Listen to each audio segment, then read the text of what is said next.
Buena gente, ¿cómo les va? Espero que anden muy bien. Bueno, acá estamos para seguir aprendiendo de psicología cognitiva, ¿no es cierto? Muy bien. Bueno, la vez pasada, ¿qué estuvimos haciendo? Hicimos una introducción general a la psicología cognitiva, ¿no? Entonces, vimos que la psicología cognitiva nace en la década del 50 en Estados Unidos, nace de la mano del boom de la informática, ¿no es cierto? Que se produce en la década del 50. Vimos que para los psicólogos cognitivos la mente, o sea, hay una analogía entre la mente y la computadora. Una analogía entre la mente y la computadora, o sea que son similares.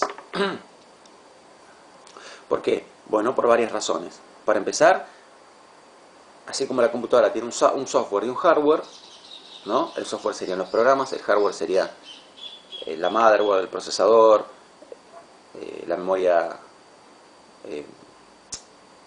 las placas de memoria RAM, etcétera. Bueno, en el caso nuestro también pasa lo mismo. Nuestro software sería nuestra mente y nuestro hardware sería nuestro cerebro, ¿no es cierto? Además vimos también que la mente y la computadora hacen lo mismo desde el punto de vista cognitivo, procesan información, ¿no es cierto? Entonces esa información la procesan en base a inputs. Los inputs son el ingreso de datos. Esos datos son procesados y la computadora y la mente también generan algo que se llama output, que es la información que sale. La información que sale en respuesta al input que ingresó, ¿no es cierto? Y vimos varios ejemplos de eso. Bueno, ok, eso, digamos, es el ABC de la psicología cognitiva. Si entendieron eso, entendieron por dónde va la psicología cognitiva. Más vale que hay muchas cosas más para aprender, pero eso es la base, ¿no? Y también les comenté yo que la psicología cognitiva tiene aplicaciones clínicas, educacionales, etc. Ok, ¿con qué tema vamos hoy? Hoy vamos ya con un tema específico. Yo les conté también la vez pasada que la psicología cognitiva tiene 5 áreas de investigación fundamentales, que son el pensamiento, el aprendizaje, la percepción, el lenguaje, pensamiento, aprendizaje, percepción, lenguaje y memoria, ¿no? Entonces, de estos 5 vamos a enfocarnos en memoria. Así que arrancamos nomás, ¿sí? Voy a usar esta hoja, acá me quedaron cosas anotadas de la vez pasada. Bueno, para no usar una hoja nueva en blanco voy a seguir con lo que me queda, ¿sí? Hago una línea para dividir. Ahí va. Bueno, entonces, largamos con este tema, memoria. La memoria es una de las capacidades fundamentales de la mente humana, ¿no? Las otras capacidades ya les dije recién. Las capacidades fundamentales de la mente humana para la psicología cognitiva son la memoria, el aprendizaje, la percepción, el pensamiento y el lenguaje, que son al mismo tiempo las 5 áreas de investigación principales. Bueno, vamos con esta que les anoté acá, la memoria. Bueno, lo primero que necesitamos saber es que la memoria humana consta de diferentes sistemas. Entonces hay más de un sistema en la memoria humana, ¿sí? Entonces vamos a anotar sistemas de la memoria humana. El texto para esto es el capítulo 5 del libro de Pozo. ¿Está bien? Como dato. Entonces, los sistemas de la memoria humana, les decía, son tres.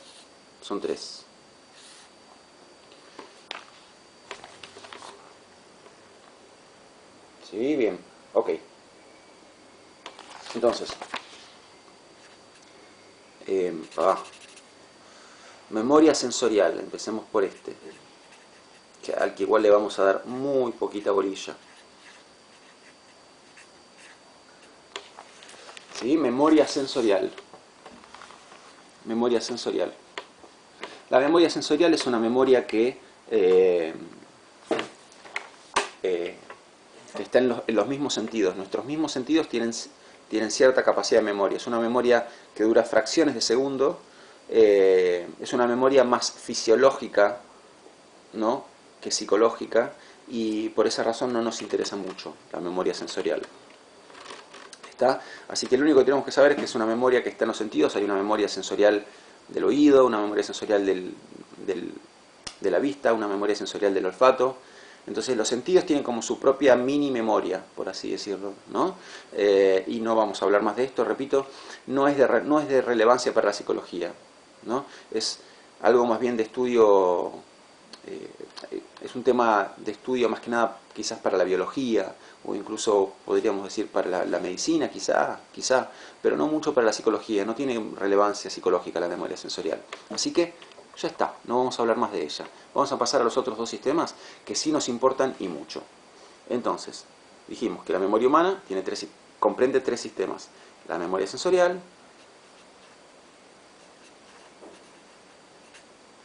la memoria de trabajo,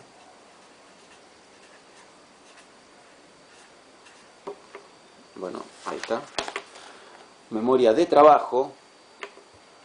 La memoria de trabajo es la memoria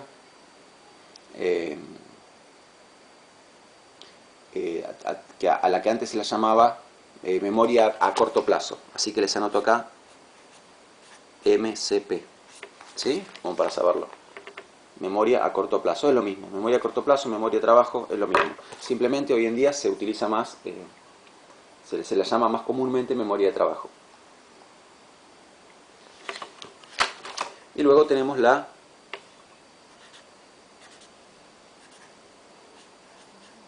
memoria permanente.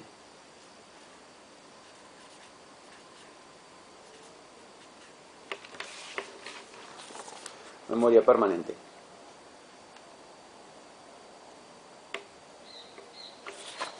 ¿No es cierto?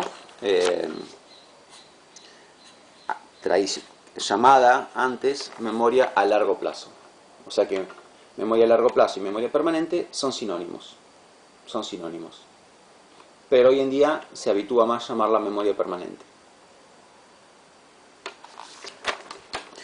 Bueno, ok. Bueno, vamos a empezar a hablar de la memoria de trabajo. Le dije que de la memoria sensorial no vamos a hablar más, así que vamos a hablar de la memoria de trabajo. Muy bien.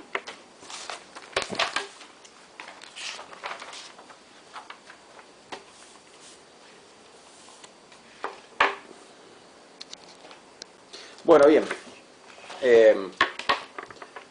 Corté el video porque necesitaba armar una listita de palabras, ¿sí? Para hacer una actividad que les propongo. Entonces, para conocer cómo es la memoria de trabajo, ¿sí? Lo que les voy a proponer es que hagamos un juego. Está bien, que habitualmente yo hago siempre en las clases cuando llegamos a este tema. Yo tengo acá anotado en la hoja una lista de 30 sustantivos. 30 sustantivos, ¿no es cierto? Bien.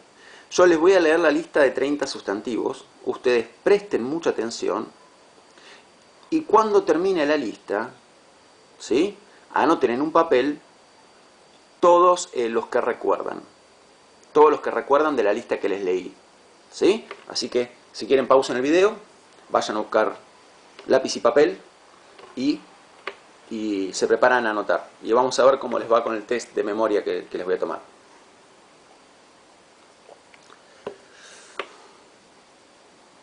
¿Listos y listas? ¿Largamos?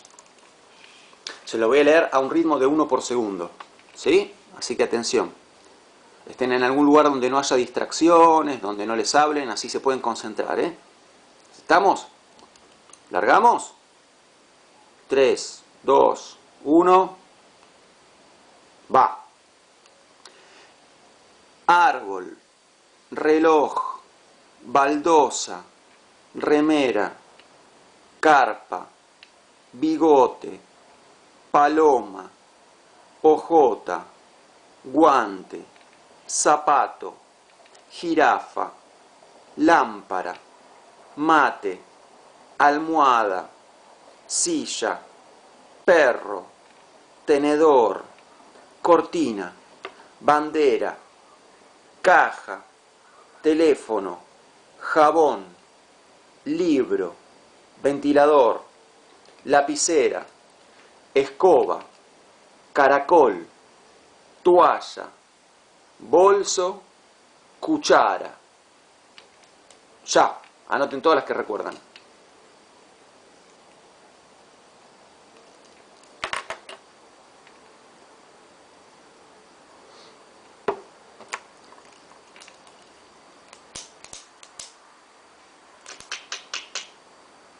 Pausen el video, si no. Y anoten.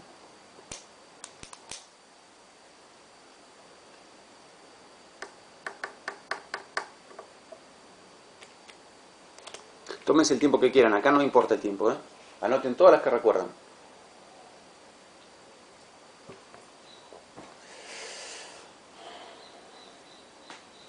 Bueno, ¿estamos? Bien. Ahora, miren la listita que anotaron y yo les voy a repetir cada palabra que dije. ¿Para qué? Para que se fijen, puedan ver cuántas palabras recordaron. Y atención, porque también puede haber pasado que hayan inventado palabras que yo no dije, ¿no? ¿No es cierto? Entonces si alguien anotó cinturón, supónganse cinturón no lo dije. ¿Está? Entonces empiezo a leer la lista. Ustedes fíjense cuántas lograron recordar. Árbol, reloj, baldosa, remera, carpa, bigote, paloma, hojota, guante, zapato, jirafa, lámpara, mate, almohada, silla, perro, tenedor, cortina, bandera, caja, teléfono, jabón, libro, ventilador, lapicera, escoba, caracol, toalla, bolso, cuchara. ¿Y cómo anduvo eso? Bien, lo primero en lo primero que quiero que se fijen, ¿no? Es en cuántos elementos recordaron. ¿Cuántos elementos recordaron? Y acá les digo un dato típico, ¿no? O sea, obviamente, a ver. ¿Qué sistema de memoria piensan ustedes que estamos evaluando acá? ¿Cuál de estos tres? Mira acá. ¿Sí? La memoria de trabajo, o también llamada memoria a corto plazo. ¿Sí? Como habrán visto, la memoria de trabajo, o memoria a corto plazo, tiene una capacidad muy limitada. Muy limitada. O sea, estoy seguro de que nadie de ustedes logró recordar las 30 palabras, ni siquiera 20. Ni siquiera 15, me atrevo a decir. Tampoco 15. Entonces, vamos a hablar de la memoria de trabajo ahora. Entonces, sí, vamos a enfocarnos en la memoria de trabajo. Empecemos por ahí. Memoria de trabajo. Ok. Bueno, ¿qué capacidad?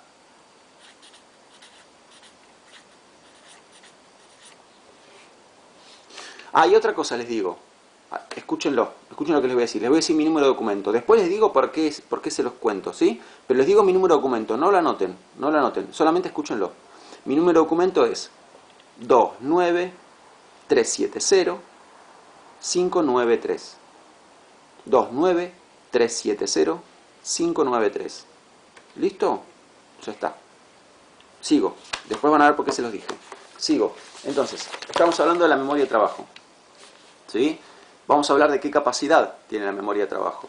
La memoria de trabajo tiene una capacidad muy limitada, como lo habrán podido ver, muy acotada, ¿no? Entonces, esa capacidad es de 7 más menos 2 elementos.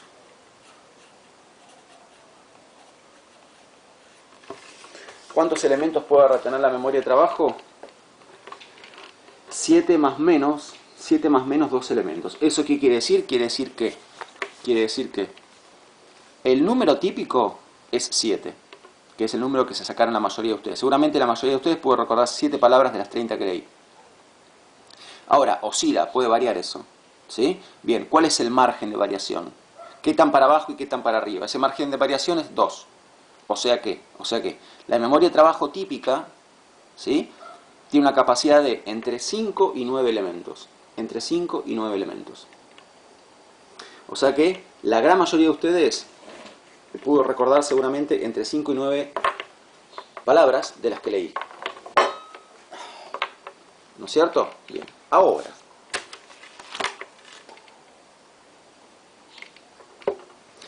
un comentario para aquellas personas que hayan memorizado más de 9. Bueno, primero está perfecto, los felicito, está genial.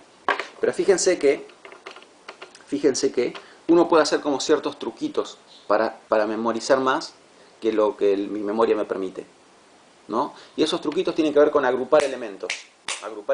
Entonces vieron que cuando uno tiene que, por ejemplo, a veces yo tengo que ir al cajero y anotar un número de CBU, que los números CBU son larguísimos.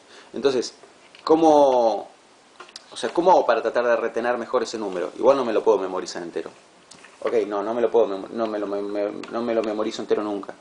Pero a lo que quiero llegar es a lo siguiente. Cuando uno tiene que manejar una cantidad de elementos mayor que la capacidad de la memoria de trabajo, entonces lo que uno hace es agrupar esos elementos, agruparlos. Entonces, imagínense un número súper largo, ¿no? A ver, vamos a anotarlo acá abajo. Invento un número largo.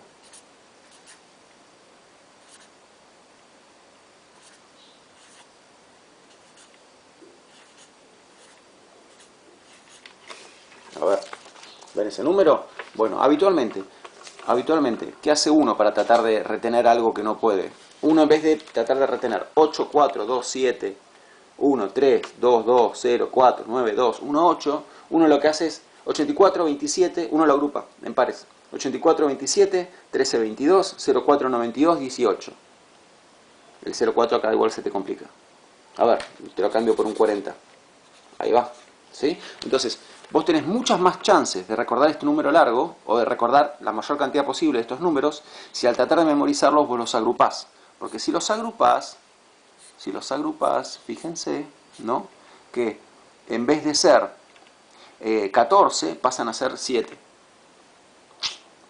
¿Eso significa que tenés un cerebro el doble de grande que lo normal? No, significa que hiciste un truquito, que está muy bien, es válido, ¿eh?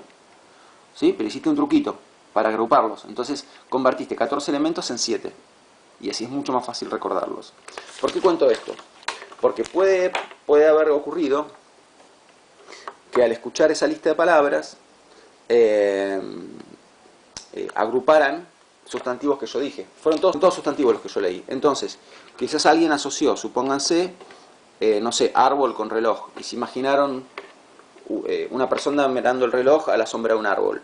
Y ya con eso, con esa imagen, convierten dos elementos en uno. Porque en la imagen está el árbol y está el reloj que la persona está mirando. ¿Qué sé yo? O se imaginan algo más raro, qué sé yo, un árbol con un reloj gigante agarrado del tronco del árbol como si fuera la muñeca de una persona. Una imagen bizarra, tipo Salvador Dalí. Pero si hicieron eso, es válido también. Sí, es un truquito. Después, quizás, no sé,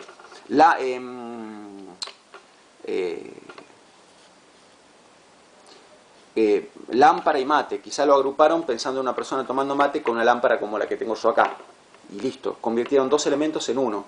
O tres elementos en uno, qué sé yo. Jirafa, lámpara, mate. Una jirafa tomando mate a la luz de una lámpara. Bueno, está. Entonces, lograron asociar elementos. Asociarlos en imágenes es una posibilidad, es una manera de asociarlos. Quizás algunas personas se dieron cuenta también de que yo incluí, por ejemplo, varios animales. Entonces, ¿por qué recordaban más palabras? Porque recordaron que yo mencioné varios animales. Entonces, al momento de tratar de recordar qué animales mencioné, se acordaron de que yo hablé de perro, hablé de caracol, jirafa, y no me acuerdo qué otro animal dije por ahí. Bueno, sí, fueron poquitos animales. Después prendas, dije remera, zapato, bolso, que podría ser algo asociado a las prendas, si ustedes quieren, ¿no? Hablé de cubiertos, mencioné tenedor, mencioné cuchara. Guante también, mencioné dentro de prendas, ojota, ahí tienen. ¿Ven? Entonces, capaz, como ven que captaron que hay áreas dentro de los sustantivos que dije, hay áreas dentro de esos sustantivos. Entonces, al tratar de recordar, fueron por áreas. Y empezaron a recordar varios de cada área. Y entonces sobrepasaron esos 9. Yo, para tratar de hacerlo más difícil, al leer la lista no los agrupé en áreas, ¿no? Entonces los animales no los puse todos juntos, los cubiertos no los puse todos juntos, los muebles no los puse todos juntos, las prendas no las puse todas juntas. Lo hice lo más mezclado que pude, pero quizás se dieron cuenta de que había varios elementos de cada área, ¿no? Y eso los ayudó. Bueno, esto, o sea, no significa que tiene una capacidad que tiene una memoria de trabajo con mayor capacidad que lo normal. Significa que usaron estos diversos trucos para recordar más que lo que su memoria de trabajo les hubiera permitido recordar. Y esto está bien, es válido, es válido. Tiene un nombre, se llama mnemotecnia.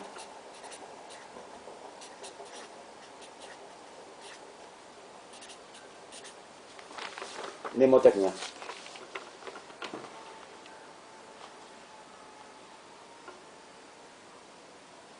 Yo recuerdo cuando estaba estudiando, el primer nivel de griego, había algunas preposiciones que me costaba recordar. Entonces, me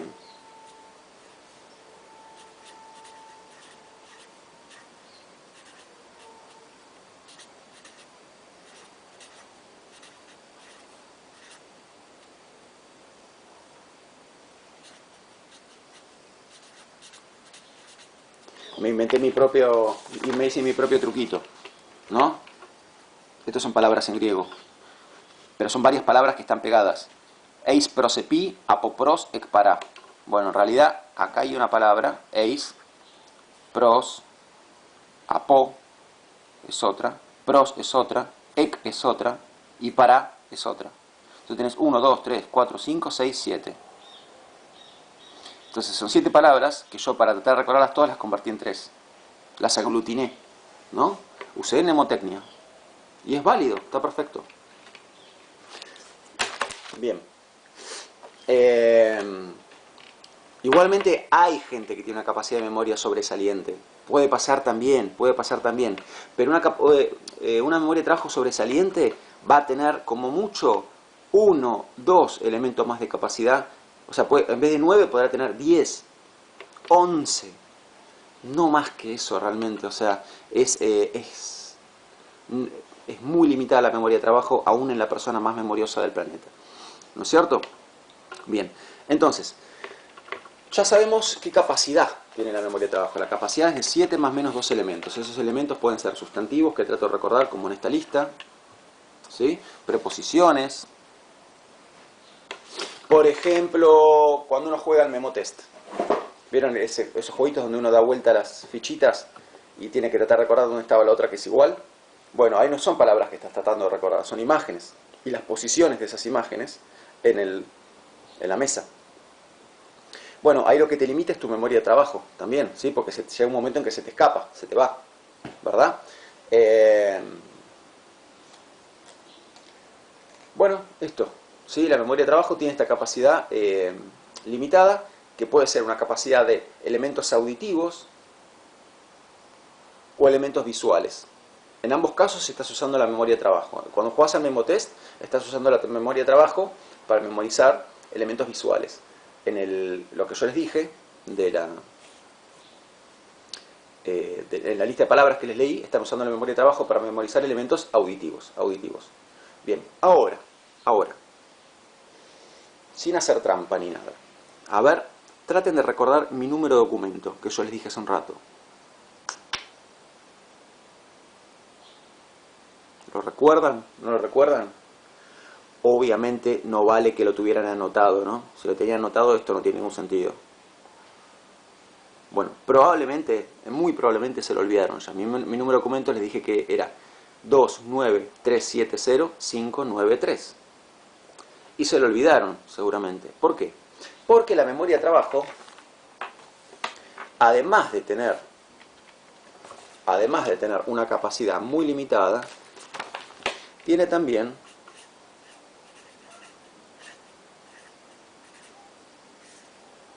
una duración muy limitada. Entonces, ¿cuánto tiempo duran los elementos en la memoria de trabajo? Cuando un elemento entra a la memoria de trabajo, por ejemplo, cuando yo le dije mi número de documento ahí entró en su memoria de trabajo. Ahora ya se fue de su memoria de trabajo, desapareció de su memoria de trabajo. Bueno, ¿cuánto tiempo duran los elementos en la memoria de trabajo? Promedio, o sea, va, promedio. Vamos a dar un número aproximado, ¿sí?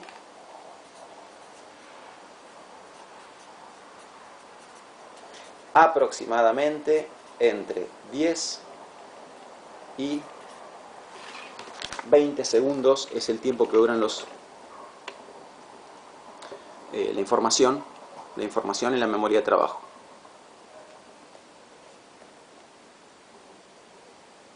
¿Ok? Bueno, muy bien. Entonces, ya sabemos qué capacidad tiene, cuánto dura, ¿no? Sabemos que podemos usar la mnemotecnia como para potenciarla, ¿no? Potenciar la memoria de trabajo. Bueno, muy bien. Y yo les contaba recién que la memoria de trabajo puede utilizarse para memorizar elementos auditivos o elementos visuales. Bueno, muy bien, vamos a hablar de eso. Entonces, la memoria de trabajo comprende, atención acá, o sea, a ver, dijimos que la memoria humana comprende 3 sistemas: memoria sensorial, memoria de trabajo, memoria permanente, ¿sí? Bueno, la memoria de trabajo a su vez se subdivide, ¿sí? Se subdivide en 3 subsistemas diferentes. Entonces,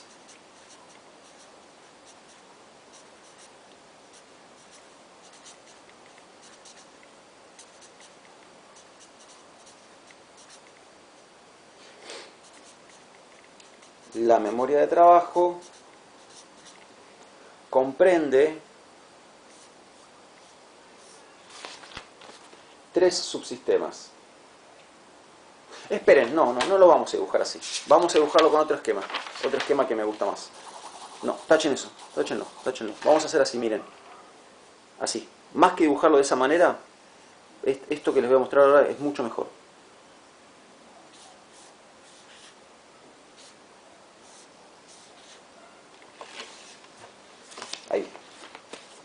Ahí.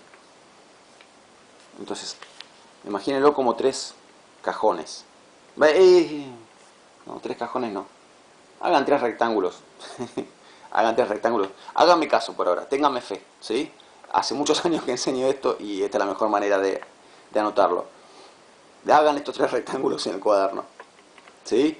Sé que no es muy dialéctico lo que estoy diciendo ahora, no es un lujo de la pedagogía, ¿no? Pero háganme caso, dibujen estos 3 rectángulos, ¿sí? Ya van a ver por qué, Dibujen esos 3 rectángulos. Bien, vamos a empezar en cada uno de esos rectángulos vamos a anotar un subsistema diferente. Entonces, vamos con 1.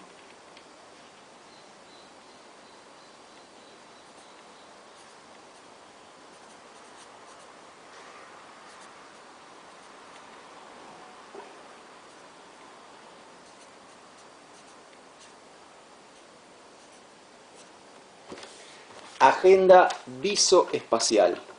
Agenda viso-espacial. Muy bien. Bueno, entonces la agenda visoespacial, ¿de qué se ocupa? Viene la palabra, ¿no? Obviamente se ocupa de manejar elementos de naturaleza visual. Entonces, cuando ustedes juegan al Memotest, ¿qué subsistema de la memoria de trabajo están usando? La agenda visoespacial, ¿sí? Y cuando ustedes trataron de memorizar las palabras que yo les dije, ¿qué subsistema usaron? Usaron otro, ¿sí? Porque estaban tratando de memorizar elementos auditivos. Estaban usando un subsistema que se llama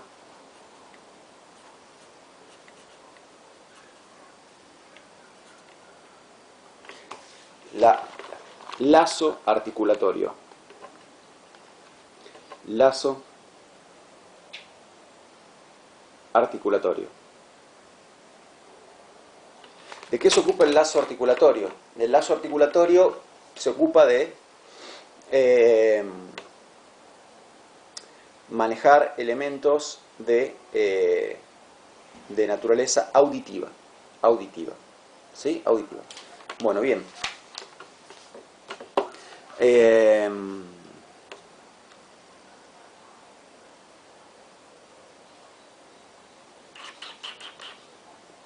Bueno, estos 3 sistemas, o sea, no, a ver, la agenda BIS,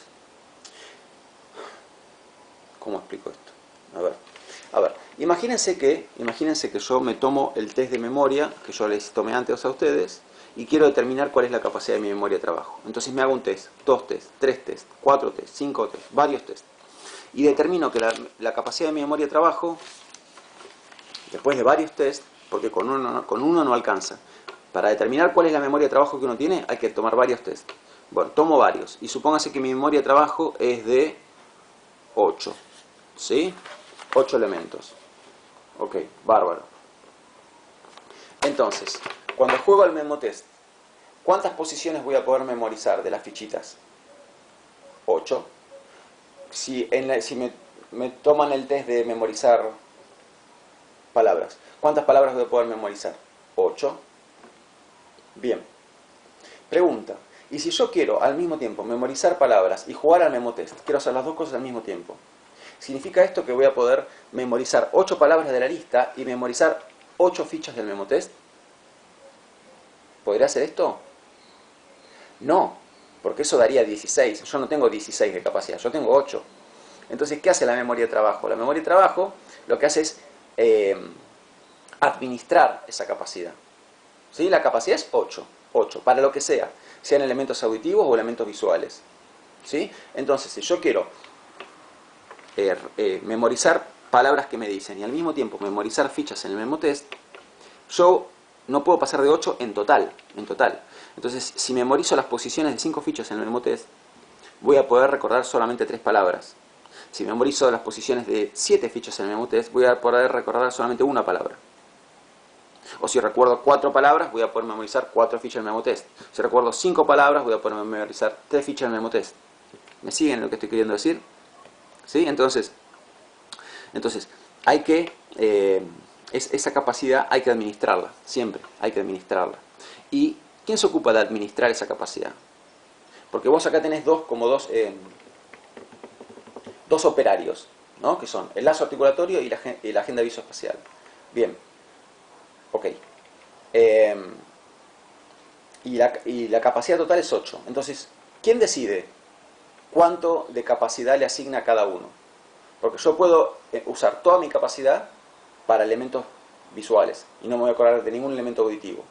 O puedo usar toda mi capacidad para recordar elementos auditivos, en cuyo caso no voy a recordar ningún elemento visual.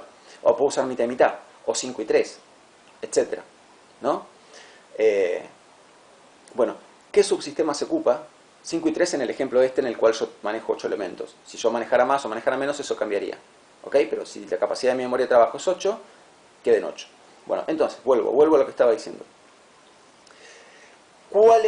¿Quién se ocupa de administrar esta capacidad y decidir cuánto de esta capacidad va para el lazo articulatorio y cuánto de esta capacidad va para la agenda visoespacial? Quien se ocupa de esto es un tercer subsistema, y ese subsistema se llama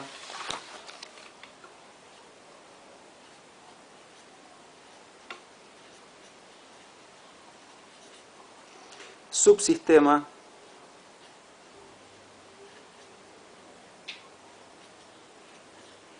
ejecutivo central. Subsistema ejecutivo central.